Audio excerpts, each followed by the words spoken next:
everybody. Thank you all for coming out today.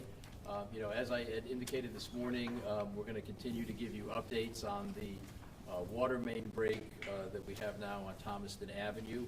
At this point, a large portion of the city of Waterbury, a portion of Watertown, a small portion of Prospect, and a portion of Wolcott remain without water.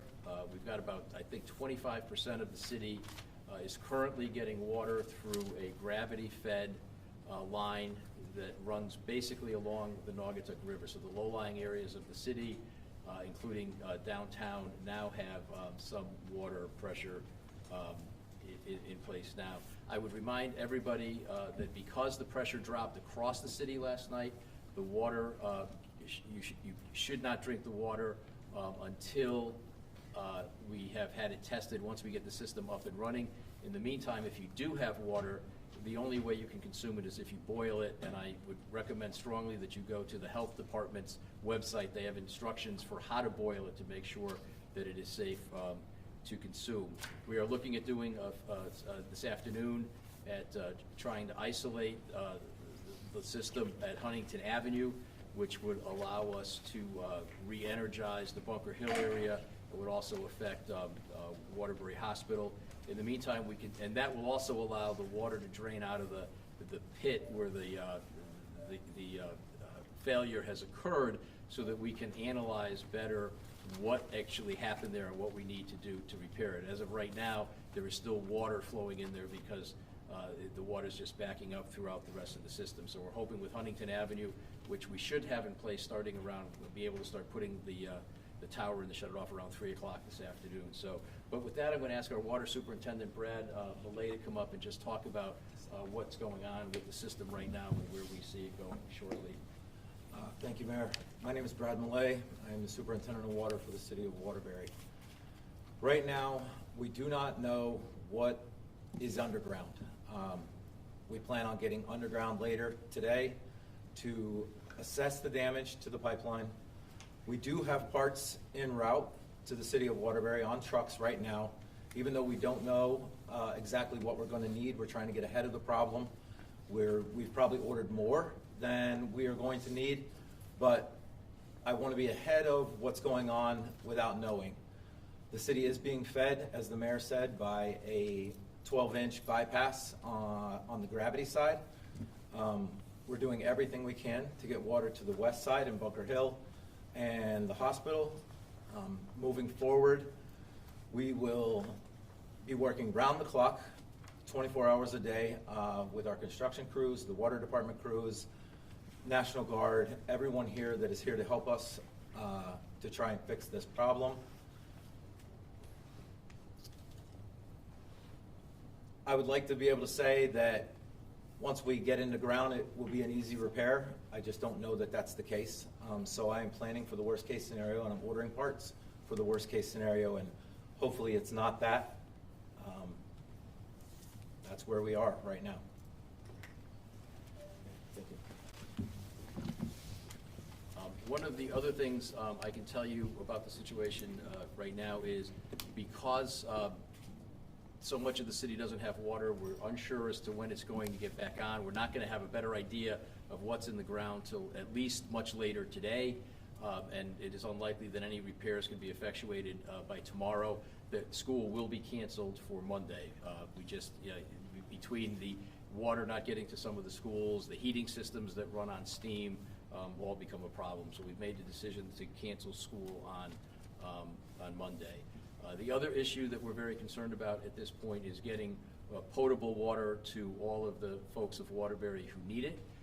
And to that end, we continue to work with our state partners, with DEMIS and with the National Guard in trying to find a way to get large quantities of water. And we're looking to set up at least 2 distribution centers within the city. We're hoping to be able to try to start doing that by this afternoon. We just are continuing to work on getting the water in, and once those are up and running, we'll continue to feed those right up until the time that we can lift the boil water notice for the city. In addition to the 2 distribution sites, which would be drive-through sites, we'll also be backfilling some of the smaller NGO, non-governmental organizations that serve people, because that's a population that often doesn't have access to vehicles, and we want to make sure that they have access to the water as well. But we do have our Emergency Management Director, Adam Rinko, with us today. Adam, just to talk a little bit more about what's going on. Sure. Shortly after being notified last night that we had this issue, we activated an incident management team through the Department of Emergency Management, Homeland Security, and we began the process of planning for this. Right now, our major priority, as the mayor stated, is just to get bottled water on site so we can begin warehousing and distributing. Our folks from the National Guard have been gracious enough to send a number of advisors that have very, very high experience with this, and have set up a plan once the water arrives that we can break it up, get it on trucks, and get it out to the people. Hopefully we'll be making those announcements, like the mayor said, later this afternoon. As we expressed earlier today as well, one of the other concerns is without the water in the system, and the gravity system is helping a little bit with that. Hopefully the closing of Huntington Avenue valve will get us up into Bunker Hill in that area. But there still is the issue of our firefighting capabilities, because the hydrants are not being fed by water across the city. So we do continue to work cooperatively with our surrounding towns. We've got tankers on standby, and we do have a plan for addressing any fire that might occur. And our Fire Chief, Hav Lopez, is with us, and I'm going to ask him just to come up and talk about the plans that they're making. Sure. Good afternoon. As the mayor pointed out, we enjoy strong support from our mutual aid partners, and we're very fortunate for that. We have employed 3 tankers from the surrounding towns, and also we have a tanker at Waterbury Hospital currently, and we're supplementing it with one of our pumpers. We're working towards getting a tanker at St. Mary's Hospital also, and supplementing that with a pumper, and also one of the nursing home facilities. That being said, we also have we've activated the Region 5 Tanker Task Force, so they're on standby in case of a larger incident. So the hydrants aren't working, but I think we have a good plan for dealing with that with the tankers. Also, as the lack of potable water is affecting the number of restaurants that we have in Waterbury, and potentially those in the other towns that are affected as well.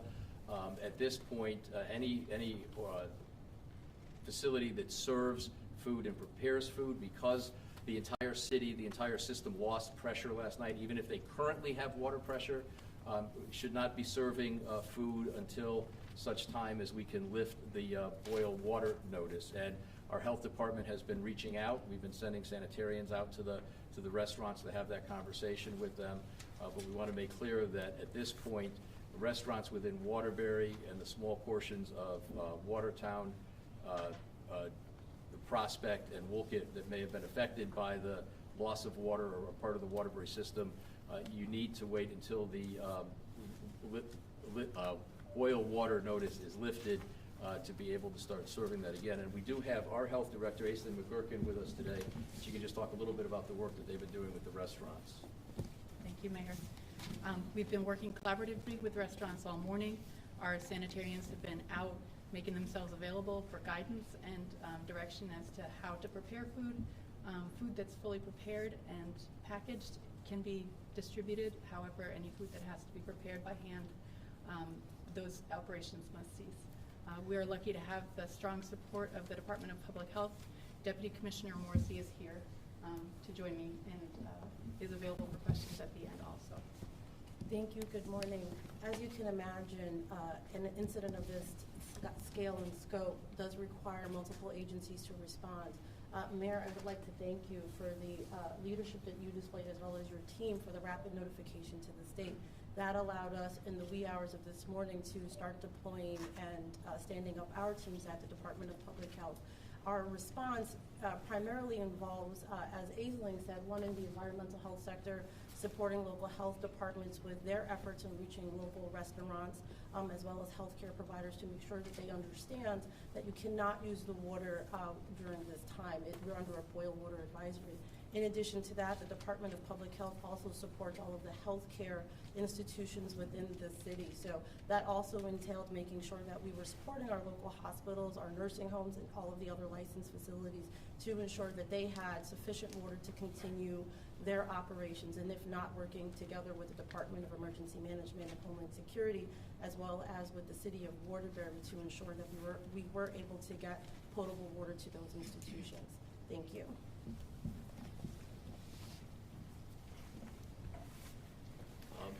The main water line, the 42-inch line that is causing all of these issues, failed at about 11 o'clock last night, and within 30 minutes to 60 minutes of that failure, we were assembling the team here to start looking at how we could address that. We began working, initially the most pressing issue was the fire coverage. We began working and reaching out to our surrounding communities for mutual aid and to get those tankers online because we knew the water wasn't going to be available. But shortly after that, we also started reaching out to our state partners, and particularly to the State Emergency Management, the Department of Homeland Security, to start talking about ways that we could be working together to try to address some of these issues, from the fire to the water, to potable water, to the issues surrounding the schools and the rest of it. And they have been nothing but totally cooperative and totally supportive of our efforts here, and they've made a great difference in us having a very solid plan going forward with all of this. And without their help, I'll be honest with you, I don't think we could have all been able to get it done and get it done so well and so quickly. And I would like to introduce Bill Turner, who's the State Emergency Management Director, to talk about what their department is doing to help us. Thank you, Mayor, and we appreciate the kind words. And that's really what we're here to do, is to support the city and those impacted municipalities as a result of this water main break. Our regional coordinator has been on site since early this morning, and we did deploy our Connecticut West Incident Management Team, which is a team of professionals that can really help with operations and logistical planning.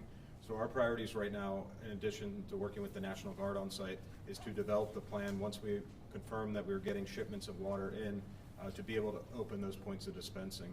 So that planning continues, and as soon as we have word that we are able to receive those pallets of water that we can distribute, we will be messaging out to the community on further instructions.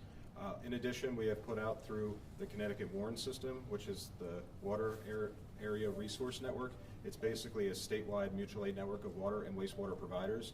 A lot of these parts that are needed for repairs, as you heard, we're putting calls out all over the country to get these parts, but it's possible that other providers here in Connecticut have those parts in their warehouses. So they're all actively researching to see if we have those parts in state that could really help speed up the recovery and restoration efforts. So we understand that the public may have issues by not having access to water, so that's really our number one priority right now, is finding a source of water. We have a team on the other side of the building right now calling vendors across the country, trying to source that information, as well as working with our surrounding states to see if there's any stockpiles available. I just want to thank everybody for their patience. As always, if there's an emergency, we encourage the public to call 911, but the City of Waterbury also maintains a non-emergency 311 line. And if there's unmet needs related to this situation that are not emergencies, we encourage them to call so that we can help to address those unmet needs. But unless there's any questions, which we'll take at the end, I'll turn it back over to the Mayor. Thank you. And as I said, I can't emphasize enough the assistance and the aid we've gotten from the state. I know very early this morning, as we were going through this process with emergency management, there were certain things that the governor needed to be involved in and to approve, and so I know they woke him up very early this morning to get him working on that, and I really appreciate those efforts. And shortly after that, he was on the phone to me asking what we needed and what the state could do to help. And he's been a very, very strong partner. We just met for about half an hour, 40 minutes beforehand with the folks to talk about where we are and what we're doing. And I want to make clear that while this is a very serious incident right now, we are working very hard. And we're working, and we've got plans on how we're going to address the needs of the citizens right now. We're working very hard to make sure that we can get water service returned as quickly as possible, and we're doing everything we can to make that happen. We've got a solid plan to make that happen. But again, with the great assistance of the state of Connecticut, and particularly the leadership of Governor Lamont, we are going to get this done relatively quickly. So I'd like to thank you, Governor, for all your support and your staff, and please come up and Right back at you, Paul, and your incredible team. Been at it since 11 o'clock last night. I'll try and give you an idea of what happened, and what we can do to keep you safe and get back to normal. As you heard, it was about 11 o'clock last night that a valve blew. The valve takes out a smaller distribution, then the 36 to 42-inch main goes, and pretty soon water is out. And if you look at the chief's phone, you can see exactly the nature of the water, bubbling out of the break and going down the road. And first thing we've got to do is shut off that water there so we can get in and see the nature of the damage. But Waterbury's not waiting to get to the diagnosis. They've already ordered up a variety of different spare parts necessary, so we'll be able to take care of this.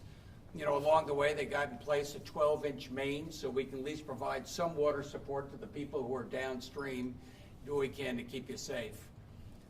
Speaking of which, we've really worked hard to prioritize the most vulnerable. That starts with our hospitals, making sure that our hospitals have the water there, getting the tankers there, making sure they have the support.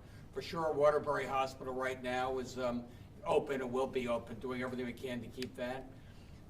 Nursing homes next up, making sure they have the support they need, getting the spare water they need, make sure they have the water pressure to make sure that the sprinkler systems are working going forward. Have you heard when it comes to restaurants, it's probably not safe to have them open this evening. And sorry about that. I know what this holiday season is all about. We'll try and find alternatives for you in neighboring restaurants going forward. Schools, I know it's the last week of school before vacation, but Monday is too early, given the nature of the emergency. But I want you to know that they're going to get that water shut off. We're going to get the spare parts in there, do everything we can to make sure your water system is up and operating as soon as humanly possible. I want to again thank your team for what you were able to accomplish. The Guard is here. We're going to have water distribution, potable water, big racks of it, a little like what we had at Rensselaer Field during COVID. We were handing out food. This will be water, hopefully by the end of the day. And in the meantime, boil your water. Don't drink anything otherwise. It's just too risky to do so. Again, thank you guys. It's been a long weekend so far, but I have a lot of confidence in each and every one of you. We're going to get this right as soon as we humanly can. Thank you, Governor. And I want to just reiterate as well the staff here in the city of Waterbury. Most of these people have been here since before 11 o'clock last night, because many of them were working on the initial break before the failure at 11 o'clock, and they've been here all night and all day today working to try to get these pieces in place. And they'll continue as soon as this is done, are going to continue to doing that. So with that said, are there any questions? Can we start with the hospitals, get a little bit more detail about status? So you have water from tankers, potable water going into Waterbury Hospital, correct? Correct. Waterbury Hospital still has some water in its tanks that are available, but that's falling because they're not being replenished. In the meantime, they have a tanker there now. We have a fire pumper there to start pumping the water into the hospital as needed. St. Mary's at this time does not have a tanker there. We are working on we've got a number of tankers that have come in from, is it Connecticut Water? Yeah. From Connecticut Water that they've provided. So we are working to get a 6,000 gallon tanker to St. Mary's Hospital right now. But because they have lost their water pressure at this point, they are diverting patients from St. Mary's Hospital to other hospitals. Waterbury is taking patients at this point. And both hospitals are not doing surgeries except Waterbury in an emergency situation at this point. But we're hoping by later today that we'll have St. Mary's hooked up as well, and they'll be able to continue operating. When you say divert, are you talking about emergencies, or are you talking about transferring current? Right now, it's emergencies are not being accepted there. Depending on whether we can get the tanker in place in a timely fashion, which we're working on right now, St. Mary's may have to start thinking about moving patients, but that's not happening right now. Okay. And Waterbury, obviously a very hilly city. Can you describe, or Mr. Millay describe, what it is about your system that leaves it susceptible to the failure of a high-pressure main, as opposed to, like some of the MDC areas, it's largely gravity-fed. So, yeah, I think. Don't want to get too wonky, but. One of the main factors in our system is that our treatment plant resides so far away, and that water is pumped. So by the time it gets to Waterbury, we're very close to 200 pounds in a lot of our mains. And due to the age the fragility of those pipes. It doesn't take a lot for those pipes to, let go. And so that is the frost heave, road construction, any of those things that upset the bedding of the pipe, that upset, where the pipe lives in the ground, valves that do not work, things of that nature. It's just it's a culmination of a lot of factors that really play into the number of breaks that we do have. Now, Waterbury does average 30 to 40 breaks a year. Most of the time it's not on the 2 transmission mains. Most of the time it's on much smaller mains that doesn't fill this room with press. But this time it's on the 2 transmission mains, and there's not a lot you can do about it in time, but we do have a plan moving forward. We have a good infrastructure plan to replace these valves. This year alone, we've put nearly $30 million into our system to try and upgrade some of the critical infrastructure within our system, and moving forward, we'll continue to make that investment to try and mitigate this problem in the future. The main that failed, how old is that section? The initial main that failed was 1901. When that main failed, it washed out a main from 1970. 1970? Yeah, 70. So the 1970 main was actually fine. But when the 1901 main failed, it washed out the other main. They reside across the road from each other. And you said you've had main transmission failures, but is this unprecedented as far as the scale? It's unprecedented as far as the consequence. But normally, as I just said, we made a huge investment this year to slip line our 42-inch main that goes to Thomaston. By doing that, we took that main out of service for the past 8 months. Normally, that main would be available to the city to feed the city from another direction should our other transmission main fail.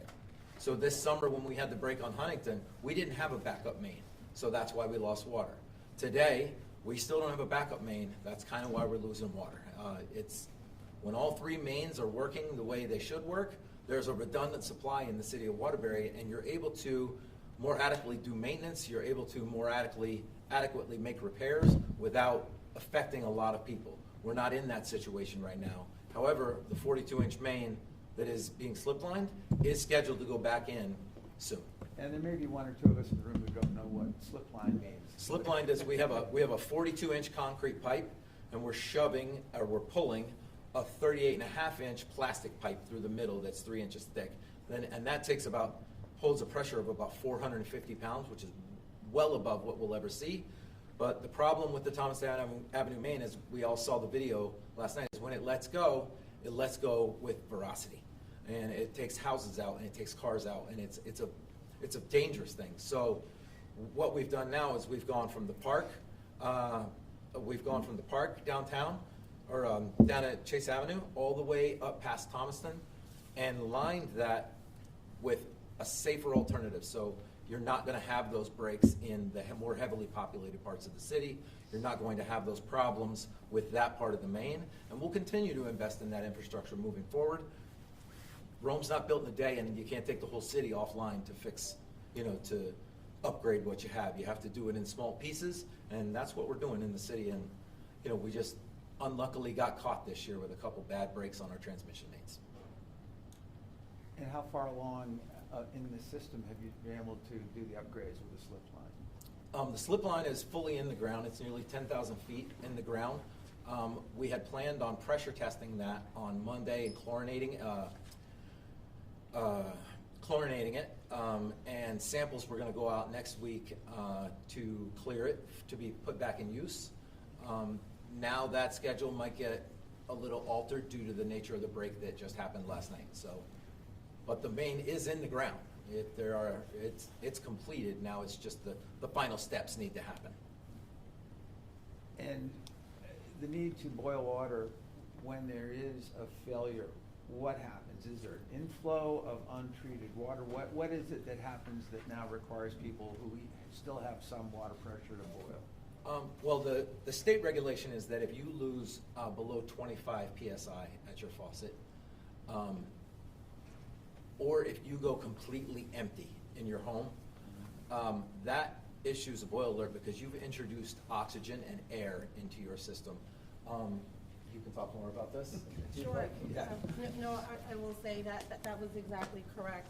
And it really is about mitigating potential bacterial growth within the water in the system. And the best way that we have to counter that once it does happen is for folks to boil that water, which is the same concern that we have, like I said, with all of the restaurants and that, because it's considered insufficient for a lot of the food preparation and for healthcare institutions to simply boil the water. And that's why we want to make sure that they have their potable water back.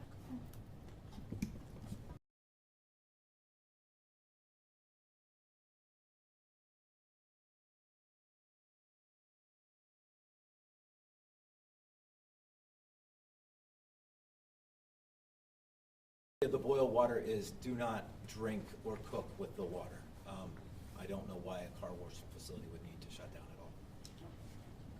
Do you guys have an address for those water distribution sites you guys are setting up?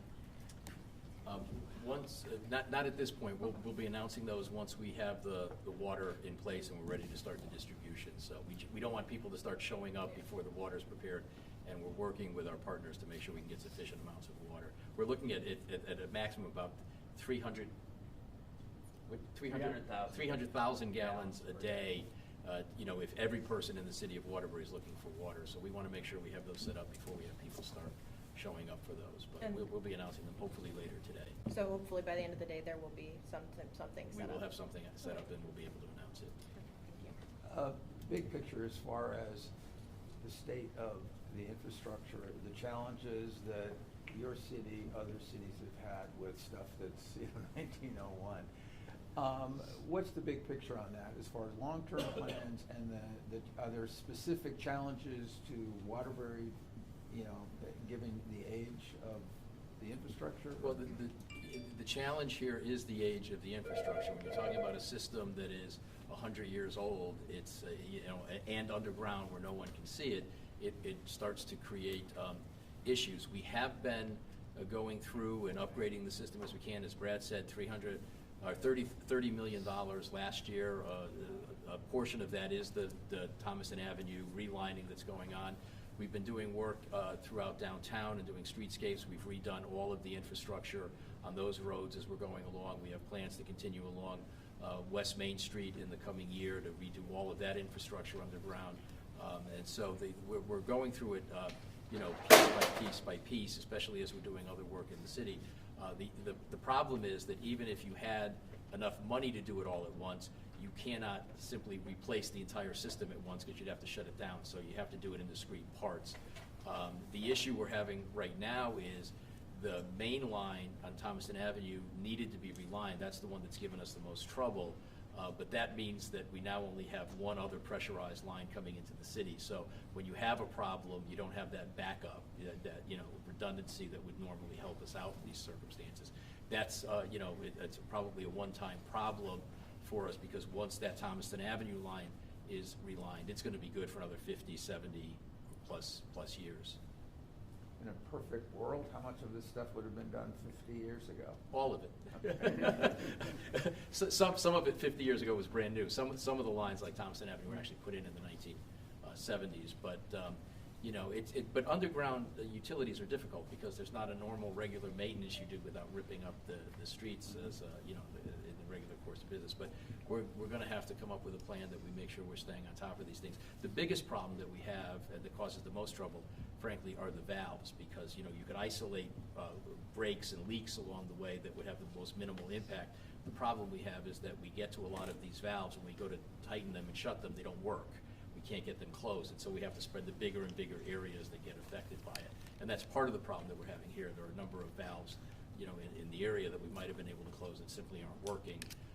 Part of what we're looking to propose next year as part of the water capital budget that Brad had talked about, there are 10 critical valves we've identified throughout the city that would really help us in these sorts of situations, and we're going to be looking to replace all of those. That alone is probably about $1 million project to replace all of those 10 valves. So had the valves been modernized, would you been able to limit the consequences of this break? We probably could have shut it down in other places and limited it at this point, but because we've had so much trouble getting the water, and some of them will close part way, but if you don't close it completely and stop the water from flowing, you can't get in and make the repairs, and that's the trouble that we're having. So you have to shut it off farther away, and when you start shutting it off farther up the line in the main or back at the treatment plant, that means there's no water flowing into the city. With Thomaston Avenue closed and, you know, all the water flowing in through the Huntington Avenue line, if you don't shut that down, the whole thing, you know, will continue to flood, and you'll never be able to get the repairs done. And as far as the fire service, is there, other than trying to bring in tankers and have tankers on standby, are there any other steps, you know, old-fashioned fire watch or anything to be a little bit more attentive? Or is that unnecessary because 911 is working as it The system, the alarm systems are all working, so that's not the issue. We'll respond. There is also, as part of the tankers on standby, is a plan looking at where we can, you know, how we can circulate the tankers to best refill them and keep them running as we go through, because one tanker, 2 tankers are not going to be enough if it's a large structure fire. We're going to have to continuously refill them. So we've also looked at plans depending on, you know, what we can get operational. If we can get some of Bunker Hill working, we'll have hydrants that we can use to refill those trucks. If the line continues to work, the gravity line, we'll be able to, you know, use some of those hydrants to refill the trucks as well if we were to have a structure fire, to make sure that we keep sufficient water going.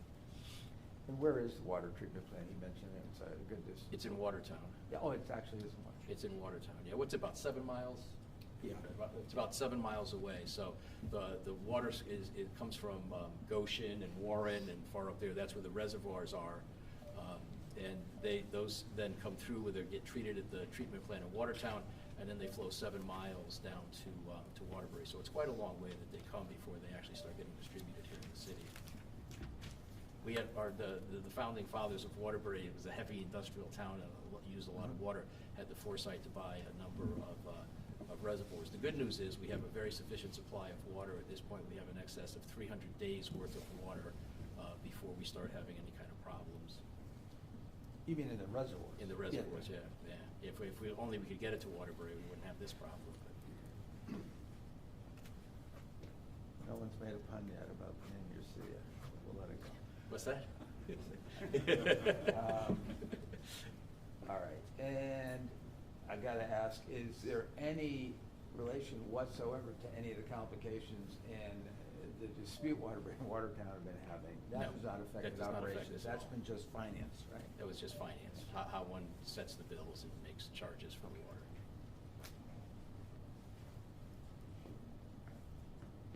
And that's in Watertown, but it's owned by the city of Waterbury. Yes, it's owned by the city of Waterbury, as are the reservoirs.